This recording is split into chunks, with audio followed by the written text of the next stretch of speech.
Selamat sejahtera kami ucapkan kepada pensyarah kami iaitu Dr. Pushpavali yang mengajar bagi khusus subjek MPU 3122 Hubungan Etnik. Pada hari ini, kumpulan kami akan membentangkan kepentingan unsur tradisi dalam perlembagaan. Sebelum kami meneruskan lagi pembentangan ini, izinkan saya menyampaikan serangkap pantun. Memetik pelam biarlah matang, pelam dimakan bukan sendiri. Sebelum kami mula bentang, izinkan kami perkenalkan diri. Saya mulakan dengan diri saya. Nama diberi Akmal Arif Ahmad Tarmizi. Seterusnya,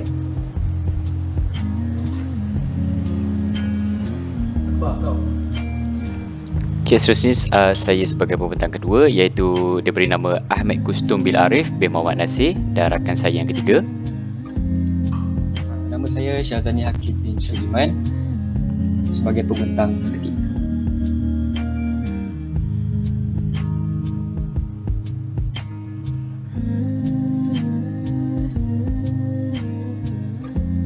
Baiklah, untuk yang pertama ialah maksud perlembagaan. Apa yang dimaksudkan dengan perlembagaan? Apa yang didefinisikan dengan perlembagaan? Okey, perlembagaan ialah suatu kumpulan undang-undang yang tertinggi untuk menentukan bagaimana pemerintahan sesebuah negara itu dijalankan. Seterusnya, perlembagaan sesebuah negara menerangkan dan memperuntukkan kuasa-kuasa yang dimiliki oleh pelbagai anggota negara itu. Maksudnya, dalam sesuatu masyarakat, dalam sesuatu komuniti itu adalah pemimpin, ada satu pemimpin yang menyiapkan segala perlembagaan dalam sesebuah negara. Dan yang ketiga, perlembagaan dinyatakan adunan unsur-unsur yang terdapat dalam sistem pemerintahan Melayu lama dan juga penjajah Inggeris. Okey, hal ini jelaslah secara ketulusannya yang menunjukkan perlembagaan adalah tunjang ataupun komponen penting dalam sistem negara kita. Seperti mana yang dapat dilihat dalam slide yang ditayangkan, unsur terbahagi kepada dua cabang iaitu unsur moden dan juga unsur tradisi. Baiklah, untuk unsur moden ialah unsur-unsur baru yang diserap masuk daripada zaman pemerintahan British. Sebagai contohnya, sistem parlimen dan juga kewarganegaraan.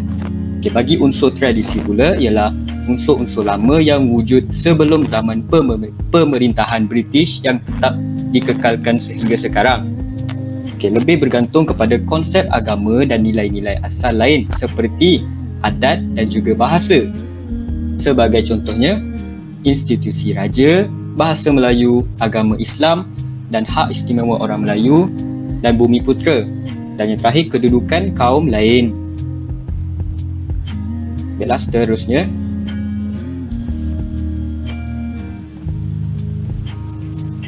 Baiklah, untuk seterusnya adalah kita pergi kepada konsep perlembagaan. Baik. Perlembagaan merupakan suatu dokumen yang mengandungi semua susunan peraturan dan undang-undang dasar yang dianggap penting bagi pemerintah dan juga pentadbiran sesebuah negara. Perlembagaan juga berperanan menentukan bidang kuasa pemerintah adalah sumber undang-undang tertinggi di sesebuah negara. Oleh itu, perlembagaan berperanan menentukan bidang kuasa pemerintah, bentuk sesebuah kerajaan dan hak rakyat. Dalam hal ini, sebuah negara yang merdeka menjalankan pentadbiran berdasarkan prinsip panduan agung yang merupakan asas pemerintahan ialah perlembagaan yang mengandungi peraturan yang boleh dikuatkuasakan. Baik, menurut Tun Muhammad Sufyan, tahun 1984, doktrin absah yang terpakai di Malaysia bukanlah parlimen, kerajaan atau badan-badan lain tetapi perlembagaan merupakan perihal yang tertinggi. Perlembagaan pula terbahagi kepada dua jenis iaitu perlembagaan bertulis dan perlembagaan tidak bertulis. Perlembagaan bertulis ialah bentuk perlembagaan yang dikumpul dan disusun dalam satu surat atau buku, manakala perlembagaan tidak bertulis pula ialah semua prinsip perlembagaan yang tidak terkumpul dalam satu surat seperti adat resam, tradisi dan undang-undang yang diluluskan dalam parlimen. kita beralih kepada contoh cabaran hubungan etnik di Malaysia. Okey, jadi apa yang terdapat cabaran hubungan etnik di Malaysia adalah yang pertama, politik perkauman, kedua, sistem pendidikan yang berasingan, ketiga, polarisasi dalam kalangan pelajar, Keempat, penguasaan ekonomi, dan terakhir sekali perbezaan pekerjaan. Segala cabaran ini akan dikupaskan sebentar lagi.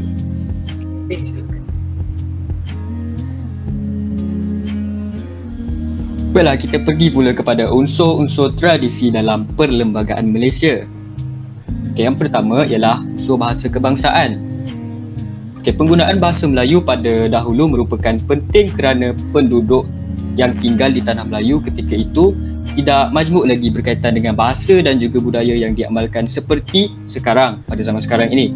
Pada tahun 1957, kepentingan bahasa Melayu sebagai bahasa perpaduan dan sebagai tolak ansur antara kaum semasa mencapai kemerdekaan telah menjadikan bahasa Melayu sebagai bahasa rasmi negara ataupun bahasa kebangsaan kita.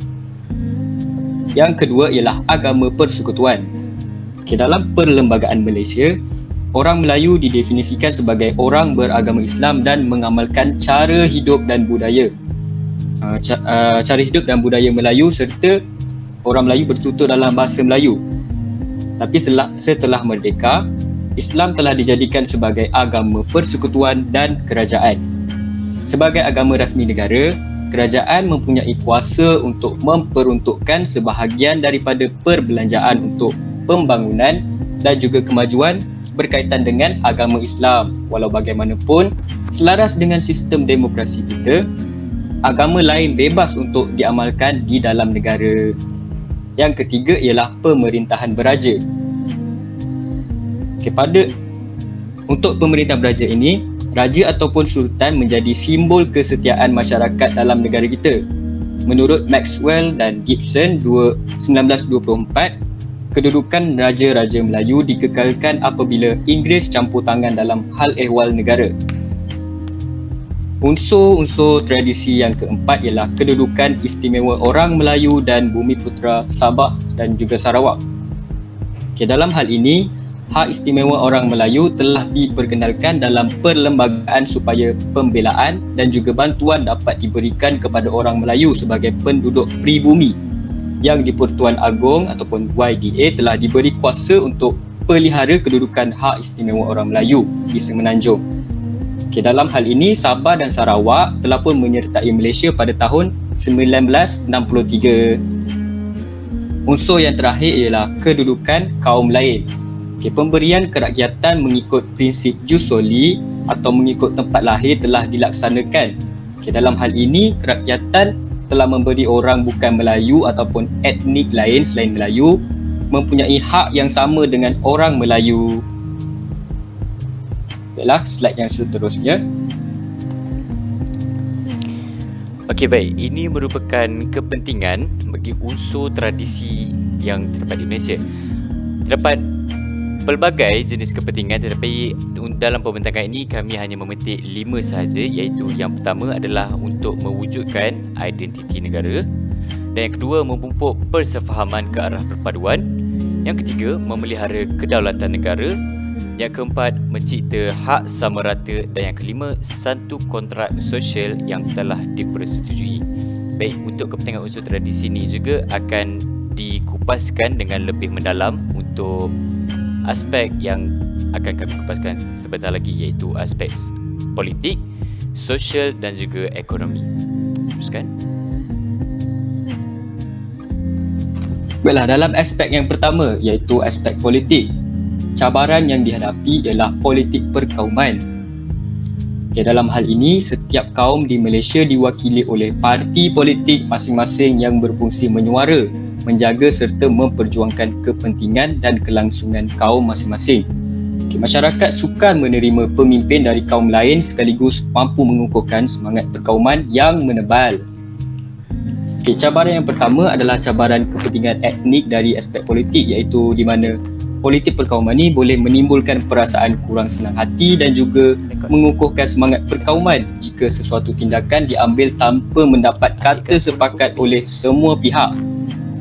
Dalam hal ini, isu-isu perkauman seperti bahasa, kebudayaan, pendidikan, agama, kerakyatan dan ekonomi jika dipergunakan untuk tujuan berpolitik, sudah tentu ia semua tidak akan menyumbang ke arah masyarakat yang bersatu padu.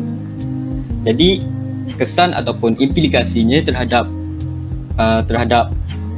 masalah itu ia akan mengakibatkan semua etnik akan saling berusaha untuk mengekalkan identiti kaumnya sendiri.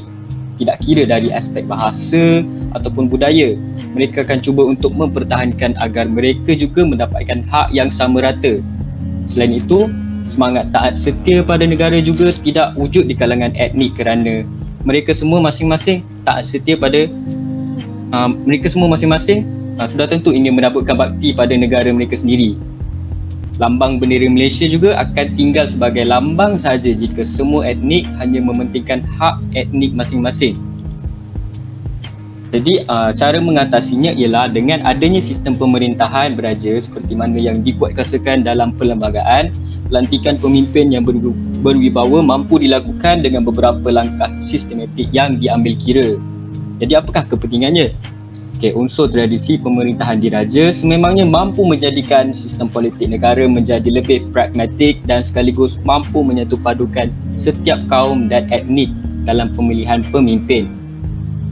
Perkara ini mampu mewujudkan identiti negara yang lebih berkesan. Maksudnya dekat sini, apabila negara berjaya dalam sistem politik, negara akan meningkatkan cerminan negara ataupun identiti yang lebih berkesan dan baik bersama kesatu paduan masyarakat berlainan etnik dan kaum. Tidak dengan itu juga, hak sama rata bagi kesemua etnik dan kaum juga secara tidak langsung akan terpelihara.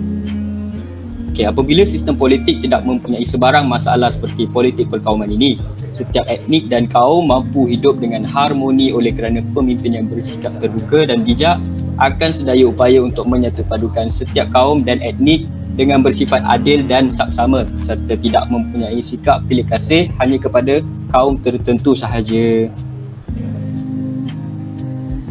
Baiklah, kita pergi ke aspek yang seterusnya.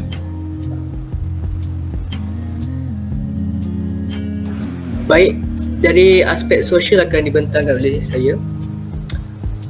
Baik, sosial dia merujuk pada bermaksud pada masyarakat.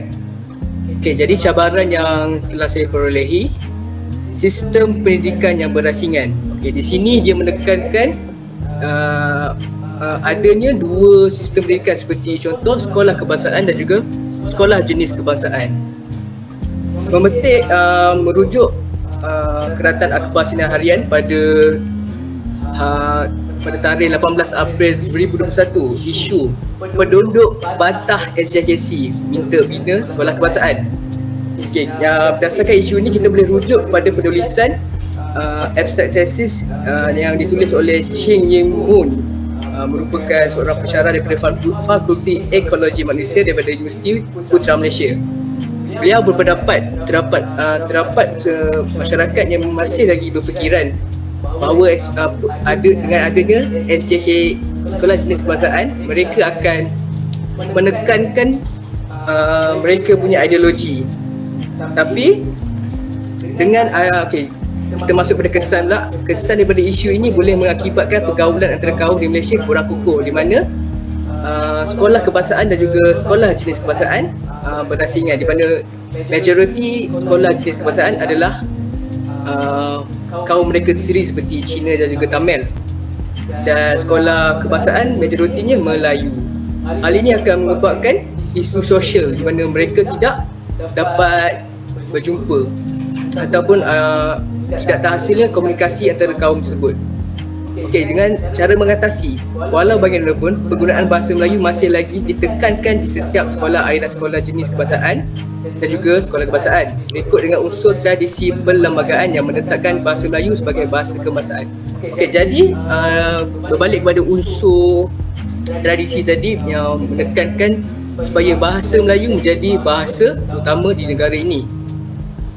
Jadi perkara unsur tersebut tidak boleh diubah, di mana setiap sekolah mesti menekankan penggunaan bahasa Melayu. Hal yang demikian untuk supaya setiap kaum boleh berbahasa Melayu dan berkomunikasi antara kaum-kaum yang lain. Kepentingan ni dengan adanya unsur tradisi ini, iaitu penggunaan bahasa kebangsaan, ia dapat membantu semua kaum mempelajari dan menguasai bahasa Melayu di sekolah, tidak kira jenis sekolah tersebut. Bukan itu saja, dia melambangkan juga identiti Malaysia. Seterusnya, cabaran kedua, polarisasi dalam kalangan pelajar. Polarisasi ni dia merupakan dia sering berlaku di peringkat universiti lah, di mana jika adanya kerja berkumpulan, kebanyakan mereka hanya melaksanakan kerja tersebut mengikut kaum. Seperti kumpulan Melayu hanya kumpulan Melayu, kumpulan Cina hanya kumpulan Cina, kumpulan Tamil hanya kaum Tamil saja.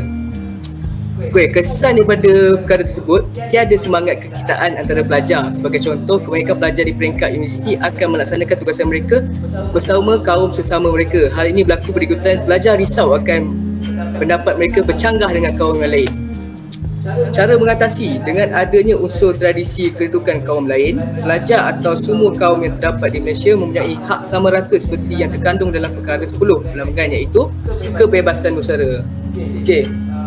Perkara 10 ni dia menekankan supaya setiap kaum bebas bersuara berkaitan pendapat mereka, namun mereka tidak bolehlah melanggar, tidak boleh menyentuh apa-apa isu berkaitan dengan perlembagaan. Kepentingan daripada perkara tersebut, dengan adanya unsur tradisi ini, kaum lain bebas menyuarakan pendapat mereka selagi tidak bercanggah dengan perlembagaan dan undang-undang. Hal ini juga mampu, dengan adanya perkara unsur tradisi ini, kaum lain dapat bekerjasama dalam menghasilkan suatu tugasan. Seterusnya,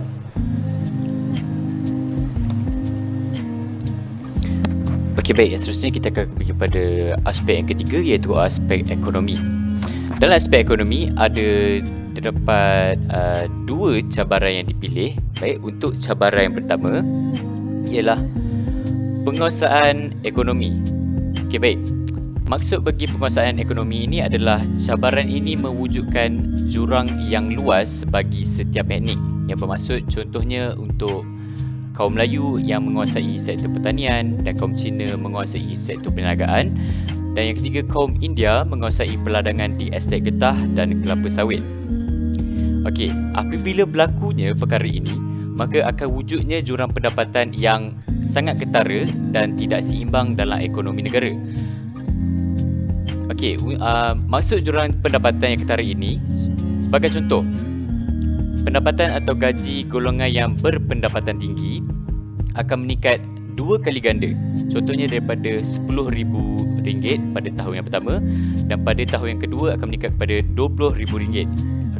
Dan untuk bagi golongan miskin pula akan meningkat 3 kali ganda, iaitu pada tahun pertama sebanyak RM1,000 dan tahun kedua sebanyak RM3,000. Baik. Hakikatnya perkara ini adalah sangat tidak seimbang sama sekali, kerana RM10,000 sehingga ke RM20,000 itu adalah sangat banyak. Sangat berbeza dengan jurangnya jika ingin dibandingkan dengan mereka yang golongan yang miskin, iaitu RM1,000 ke RM3,000. Saya ingin memetik bab kata pepatah, orang kaya akan terus kaya dan orang miskin akan terus miskin. Baik, tambahan lagi saya ingin menyentuh tentang ketidakpuasan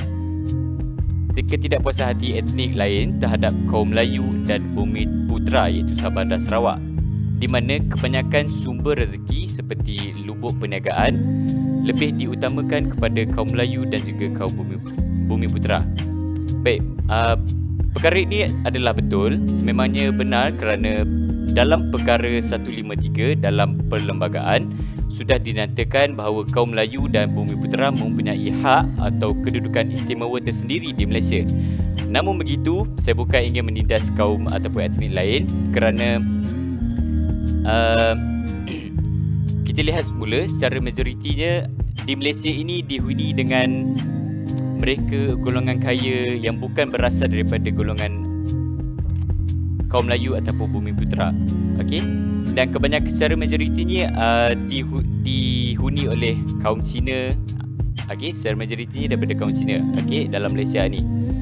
Dan baik, untuk itu adalah daripada segi cabaran penguasaan ekonomi.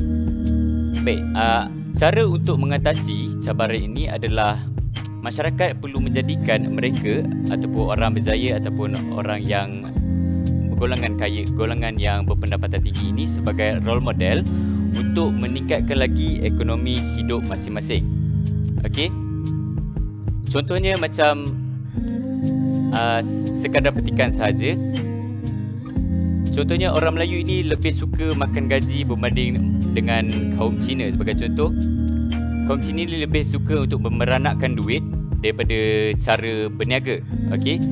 Dan minda makan gaji perlu ditukar dengan segera. Perkara ini bukannya salah, tetapi untuk meningkatkan tahap ekonomi ke tahap yang lebih tinggi, mentaliti sebegini seharusnya diubah dan janganlah terlalu terikat dengan kehidupan makan gaji semata-mata.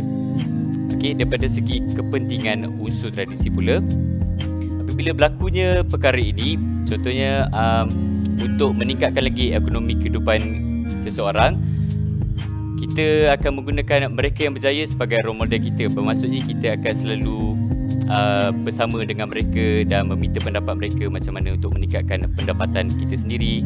Okey, dari situ kita dapat memelihara keamanan serta perpaduan dalam kalangan masyarakat di negara Malaysia. Mengapa perkara ini penting? Kerana supaya tidak berlakunya pencegahan pendapat yang mampu menggugat perpaduan negara. Okay, baik. Slide seterusnya.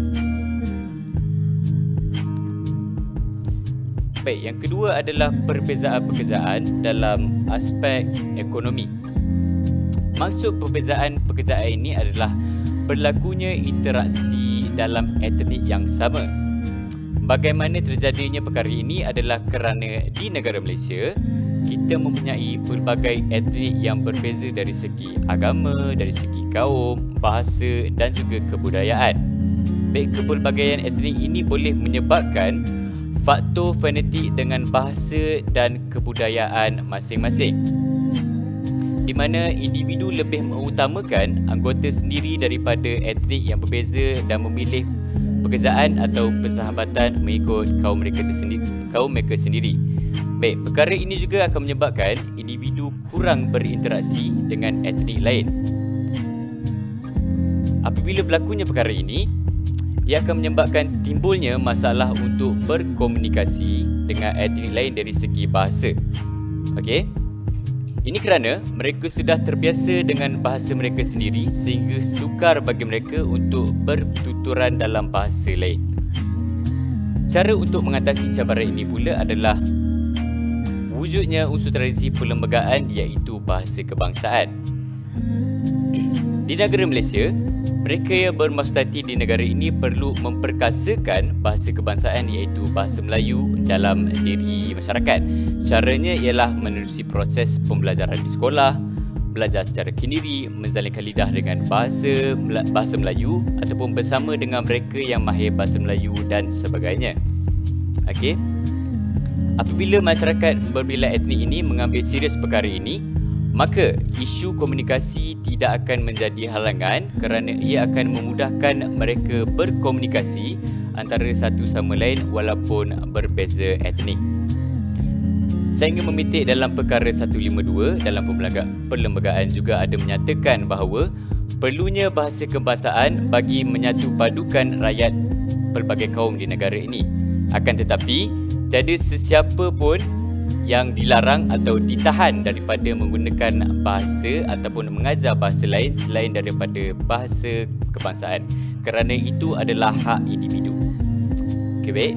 Daripada segi kepentingan unsur pula, apabila berlakunya perkara ini akan dapat memelihara bahasa kebangsaan negara iaitu identiti negara Malaysia lah. Okey.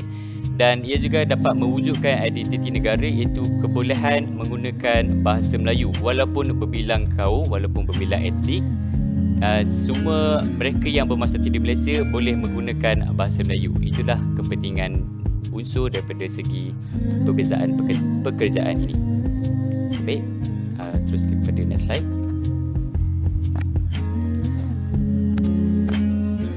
Baiklah, kesimpulan yang dapat dihuraikan berdasarkan pembentangan kita pada hari ini ialah kesimpulannya perpaduan adalah perkara utama yang harus diberi perhatian kerana pembukaan hubungan etnik antara masyarakat adalah amat penting bagi negara Malaysia yang bermasyarakat majmuk serta menjamin kestabilan politik dan ekonomi negara kita. Kerajaan sentiasa prihatin dan mengambil berat terhadap isu perpaduan ini supaya dapat mengekalkan keharmonian kehidupan di negara kita selain menjaga kemerdekaan yang telah dicapai melalui perpaduan nenek moyang kita. Oleh yang demikian, Setiap kaum, golongan masyarakat dan semua pihak adalah terlibat bekerjasama dalam mencapai usaha yang murni ini bagi menjamin kehidupan sejahtera yang berpanjangan. Mutiara Kata ada menyatakan, bersatu teguh, bercerai roboh. We stand united, we fall divided. Jadi setiap lapisan masyarakat, tidak kira etnik dan kaum, perlu sentiasa mengamalkan keharmonian dalam komuniti supaya negara akan terus segar dengan semangat bersatu padu dan seterusnya dapat mengharumkan nama negara kita.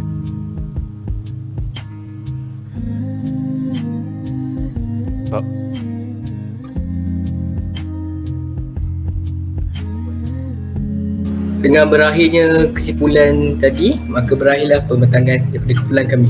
Sekian, terima kasih.